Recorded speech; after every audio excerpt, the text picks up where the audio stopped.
அனைவருக்கும் brokerage ஃப்ரீயின் வணக்கங்கள். என்எஸ்சிலேருந்து ஒரு முக்கியமான சர்க்குலர் வந்திருக்கு. F&Oல இருக்கிற 3 இண்டெக்ஸில் லாட் சைஸ் வந்து மாற இருக்கு. அதில் ரொம்ப முக்கியமாக எல்லாருமே ட்ரேட் பண்ணுற நெஃப்டிலையும் லாட் சைஸ் மாற இருக்கு. இப்போ வந்து நம்ம எந்தெந்த இண்டெக்ஸில் இந்த லாட் சைஸ் மாறி இருக்குது அப்படிங்கிறத தெரிஞ்சுக்கலாம். இப்போ நம்ம பார்த்துட்டு இருக்கிறதா என்எஸ்சிலேருந்து வந்திருக்கக்கூடிய சர்க்குலர். இந்த F&O நம்ம பார்க்க போகிறது எல்லாமே வந்து எப்போ அமலாக இருக்குது அப்படிங்கிறத பற்றி தெரிஞ்சுக்க போகிறோம். இந்த சர்க்குலர் பார்த்திங்கன்னா ஏப்ரல் 2 அன்னைக்கு வெளியாகிருக்கு. டோட்டலாக பார்த்தீங்கன்னா 3 இண்டெக்ஸில் வந்து சேஞ்சஸ் நடந்திருக்கு. நிஃப்டி 50, நிஃப்டி ஃபினான்ஷியல் சர்வீஸ், அதுக்கப்புறம் நிஃப்டி மிட் கேப் செலக்ட், இந்த 3ல் தான் நம்மளுக்கு சேஞ்சஸ் வந்திருக்கு. இப்போ இருக்கக்கூடிய லாட் சைஸ் வந்து நிஃப்டி 50க்கு 50 இருக்குது.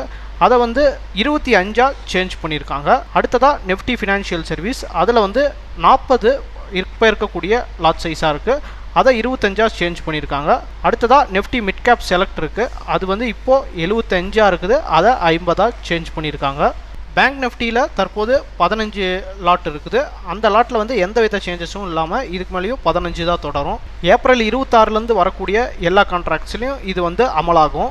இந்த சர்க்குலரினுடைய லிங்க் வந்து நான் டிஸ்கிரிப்ஷனில் கொடுக்குறேன். ஒருவேளை உங்களுக்கு தேவைப்பட்டுச்சுன்னா இந்த சர்க்குலரை அந்த லிங்கை கிளிக் பண்ணி நீங்கள் உள்ளே போய் பார்த்து தெரிஞ்சுக்கலாம்.